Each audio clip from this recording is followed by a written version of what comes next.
Welcome and thank you for joining A Woman's Strength, Empowering Stories from Struggles to Triumph. Today, we're going to do things a little bit different because the holiday season can be great for some of us, but for others, it's very challenging.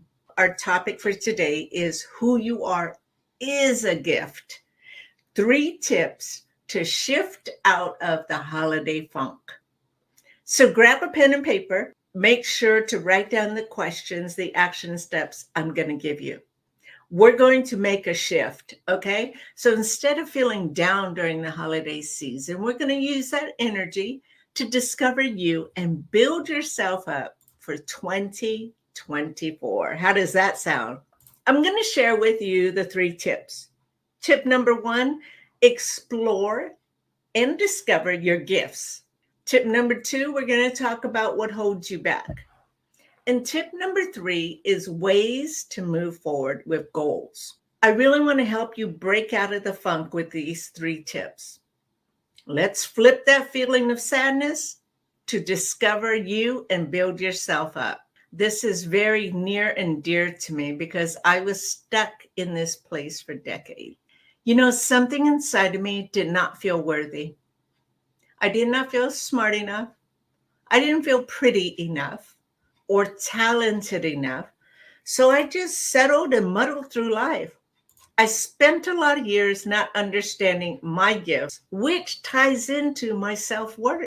The challenge is I made choices from a broken place. I ended up in abusive relationships where I allowed people, let me stop. So I want to say that again so you hear me. I allowed people to take advantage of me, and I lived in a victim mentality. One day I realized I was tired of choosing to belong instead of becoming the best version of me. And at the same time, I don't know if you feel this way, but I was scared to make a change. Finally, after I tried everything and was about to give up, I chose to deepen my relationship even more with God. For me, this was huge. I integrated my faith with practical tools, and this gave me the courage to face my stuff, to do my work and heal. Now, when I look at myself in the mirror, I see the good, I see the bad, I see the ugly, but now I can see the fabulous in me. One of the scriptures that spoke volumes and helped me have the courage to make changes is, "You are a masterpiece.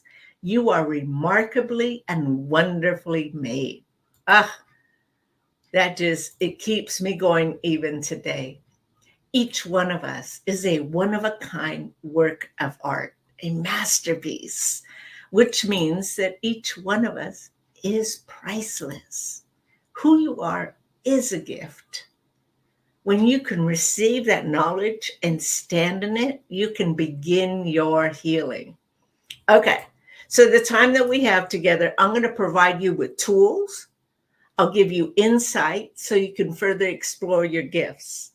There's going to be a couple of action items, so please grab a pen and paper so you can take notes. All right, let's get started. The definition of gift. Gift is something voluntarily transferred by one person to another without compensation. This is where you willingly give a thing to someone without payment. So it's a gift.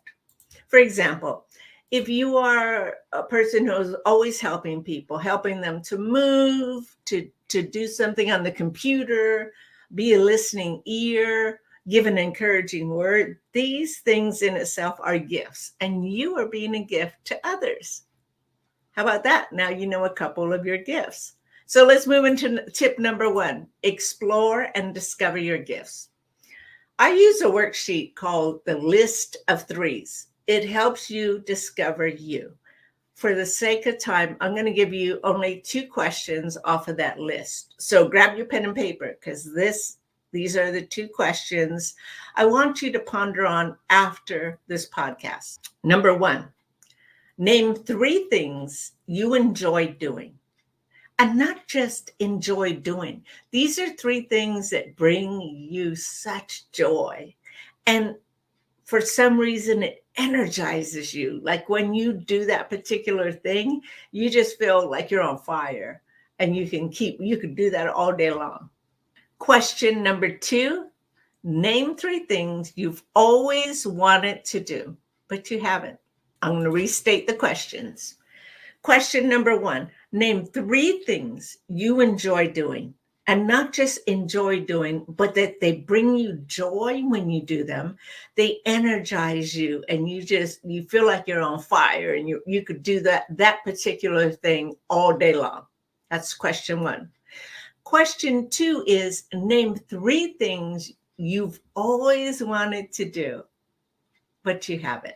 Okay, so now I want you to choose one of those gifts. We're going to use that in the next 2 tips. So let's move on to tip number 2.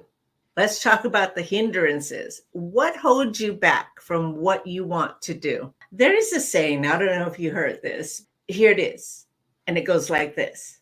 You got to get out of your own way. So simple, but it's so true. A lot of times we are in our own way. So I hope that this opens you up to be aware of that, because having awareness of what holds you back is the key to creating positive change. Now, I'm going to say some statements. I want you to write down which ones resonate with you, okay? Number 1, I procrastinate. Number 2, everything has to be perfect. I cannot let a product go out or I cannot do a task unless it is perfect. I have a hard time saying no. I don't want to say no. So I will continue to do things even when I don't have time, even when I don't want to do them. So number 3 is I have a hard time saying no. Number 4, I'm scared of being rejected. I don't want to feel that feeling. And number 5, I'm fearful of doing it wrong, whatever it is. So let me recap that again. Number 1, I procrastinate. Number 2, I have to be perfect.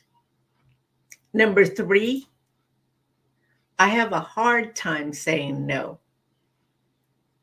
Number 4, I fear being rejected.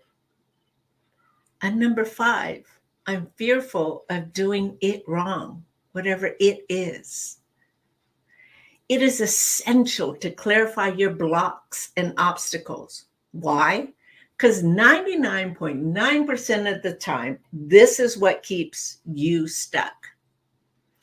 Now, part of hindrances are stumbling blocks. A lot of times we're unaware of these blocks or even how to work through them. Let me say that some of the blocks may be generational. It might be a behavior that has been in your family for generations. It could be part of your upbringing. Today, we're only going to talk about 2 of those blocks. Number 1 is called action. This particular block stops you because you feel like you don't have the skills, you don't have the experience, and you don't even know how to do a particular thing. Action blocks. Number 2 is inner process blocks. It's more internal and emotional. So let me give you an example. And I'm going to use the example of singing as my gift. Let me be clear that I cannot sing, and it is not one of my gifts, but I'm using it for this example. Okay, so for the action block, here is the thought. I don't have the skills necessary to sing, but I know I can sing. Here's the action step to take. Well, I can research all the resources available, what steps I need to take to learn how to sing. You see how that the block was, I don't have the necessary skills. The action step is you can research it. There's Google, there's a plethora of information to find out the steps to learning how to sing. The other block is the inner process block, right? So here's the block. I have a fear of failure or even success. The action item is make a list of why you feel afraid of either failing and of succeeding. What is it that makes you fearful? The other thing you can do is to be still, without noise, without anything. Just be still. Close your eyes. 3 to 5 minutes. Visualize yourself succeeding. Let's say you're belting out a song and it sounds amazing, and you are in front of a crowd and everybody's clapping. What are you feeling? That's an inner process block. And sometimes it's both, right? Some people have a fear of singing because they're afraid of looking bad in front of people. That's called an inner process block. And they don't know how to sing. That is an action block. So it can be both at the same time. So here's the action steps for you. Get ready to write down this stuff. Question 1. What would you gain by implementing your gifts? What would you gain? If I implemented my gift of singing, I would gain joy because that's what I love to do. I would gain the ability to move towards my dream. Question number 2, what would it cost you not to implement your gifts? I want you to sit on that for a little bit because that's a big one. What would it cost you not to implement your gifts? Example, what would it cost me not to implement my singing gifts? There would be something inside of me where I feel like I'm missing something. I would always have that question of regret. I should have went after my dream of singing. So let me restate the questions. Question 1, what would you gain by implementing your gifts? Question 2, what would it cost you not to implement your gifts? I want to share this quote with you. I'm not sure who says it, but it spoke volumes to me. Shoot for the moon. Even if you miss, you will land among the stars. Isn't that profound? I just love it. It's like, what do you got to lose? You can shoot for the moon. And even if you don't make it, you're going to land among the stars. Keep that quote in mind. Let's move to tip number 3, how to move forward. Okay, in tip number 1, you learned some ways to discover your gifts. In tip number 2, you're now more aware of what blocks you, what hinders you, and how you can move forward. Tip number 3, we are going to now put a plan in place in order to move forward and implement your gifts. We're going to do this by using what's called SMART goals. This is a method to help you achieve those goals. Let me break it down. S means specific. So your goal has to be clear, concise, concrete, and tangible. Okay? M means measurable. How will you know you've completed this goal? That's measurable. A stands for achievable. It's something that you have the capability of doing. R stands for realistic. It's something you can do given everything else going on in your life. And T stands for time limited, a date by when you complete this goal. Okay? SMART goals. Specific, measurable, achievable, realistic, and time limited. Let's use the example of singing. How can I implement this gift? Some people may have these type of goals. I want to sing. I want to be on America's Got Talent soon. I'm going to work on my singing. Those are goals, but they are not SMART goals. And they don't really bring you to the next level of what you want to do. So let's restate these goals using SMART goals, okay? Here's an example of turning the goal into a SMART goal. Goal number 1, I want to sing. The SMART goal will be, I will research what steps I need to take and choose one item to implement by January 15th. Now, this goal is specific. It's saying you want to research what steps and then to choose one item. It's measurable because you're choosing one item. It's achievable because you can do it within the time frame you've given yourself a couple of weeks. It's realistic because it fits into your regular lifestyle. And it's time limited because you want to implement it by January 15th. Let's move to the next goal. I want to be on America's Got Talent soon.